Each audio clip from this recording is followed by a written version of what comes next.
Hi guys, how are you today? Today's story, I'm gonna combine a little bit of my truth and a little bit of Tamara Mowry Housley is her full name. I was reading an article from Essence, and she was saying that her husband is not a racist just because he worked at Fox News.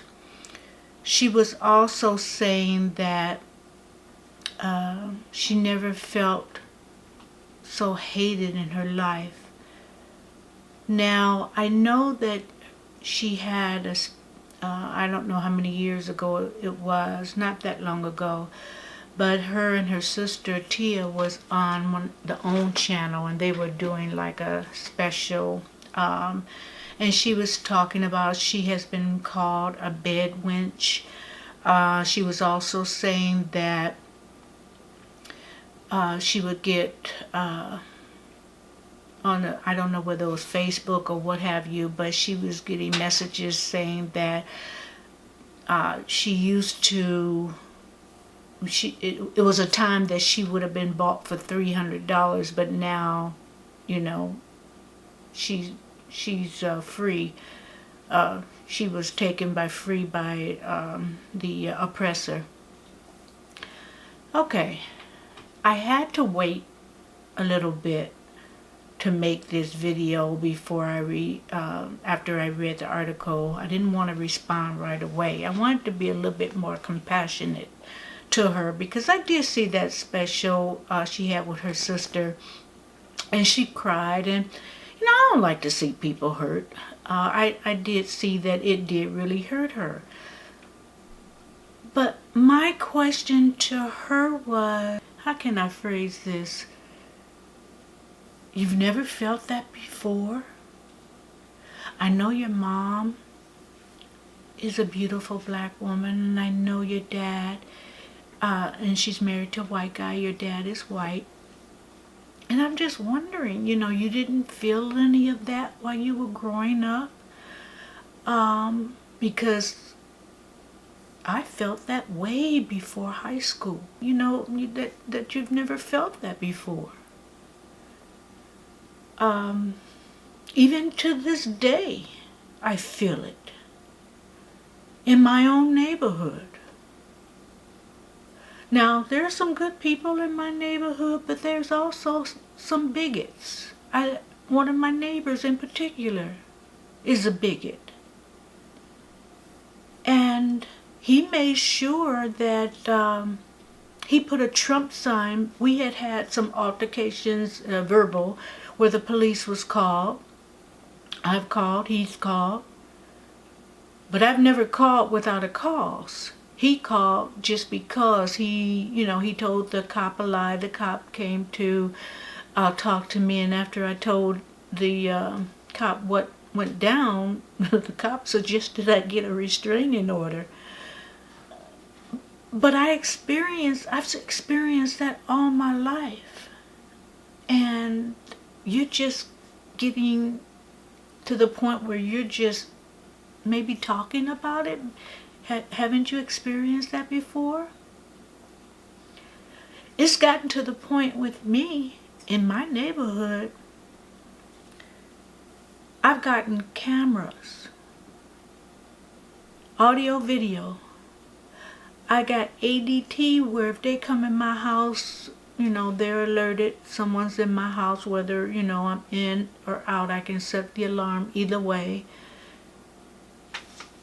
And I got my little peacemaker, if you know what I mean. And I didn't know anything about it, so I went to the shooting range to make sure I knew how to handle my peacemaker, because I had never held one. So I wanted to make sure that if someone came into my house with all the security I have, that I was going to stop that person by any means necessary, if you know what I mean. And it's not like I'm looking for trouble, but I love me and I'm going to take care of me. But getting back to Tamara, she appeared in the article and when I saw her on TV that she's not used to that. Now, in my opinion, you should have known you were going to get some backlash when you married your husband.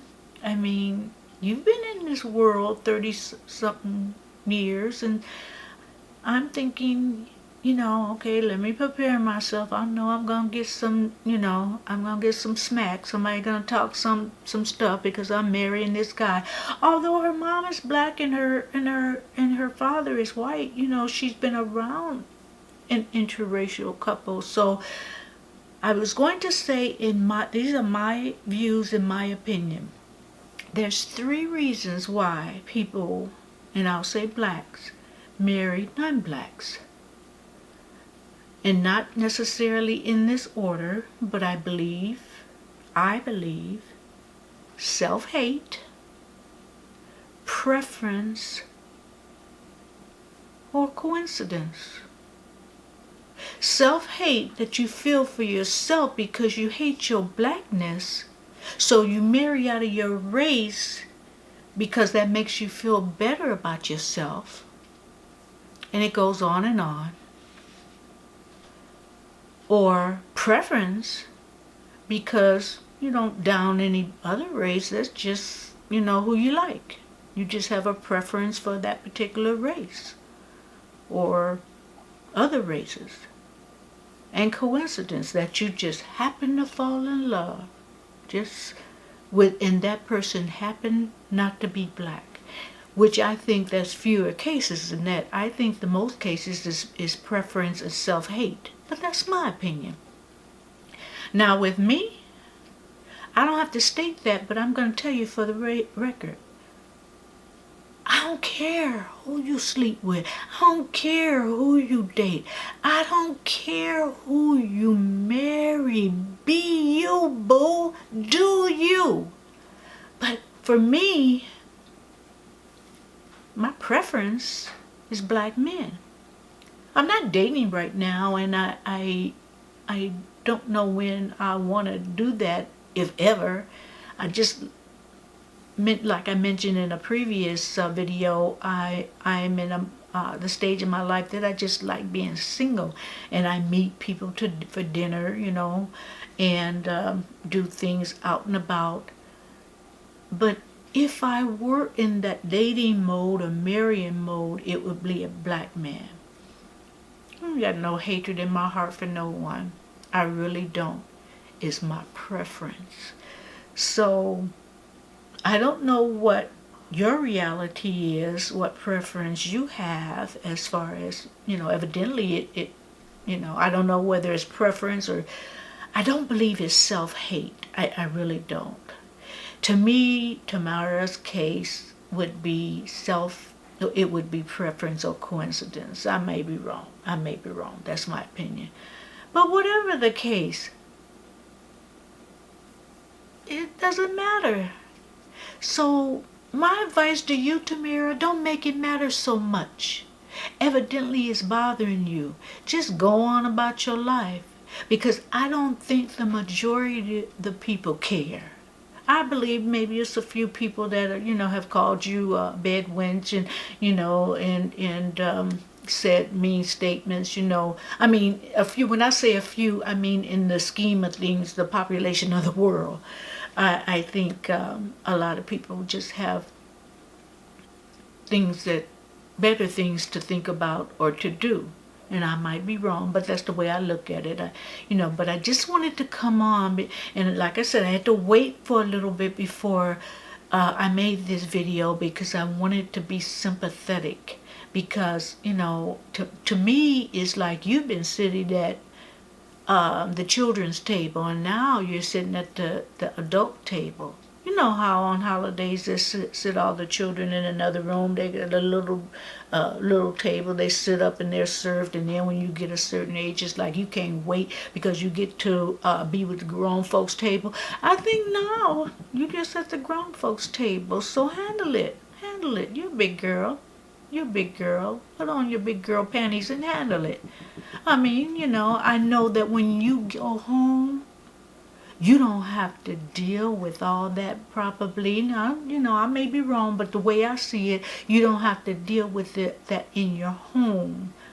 As far as your neighbors and what have you. I really don't think that you didn't say one way or the other. But everywhere I go, even in my neighborhood, I deal with it. Not so much as I used to now because it's obvious I have surveillance cameras, ADT, because my little sign's out there. And they just have to guess about my peacemaker, but anybody breaking here, they'll find out about it. But I just don't understand, that you haven't experienced that, as at this stage of your life. But if you haven't, I consider you blessed, because I've been going through this all my black life. So anyway, that's all I have to say. I didn't want to make it as lengthy as it was, but that's all I got for today. So thank you for tuning in, and as always, please subscribe and hit the notification bell. And until the next time, thank you for tuning in. Goodbye.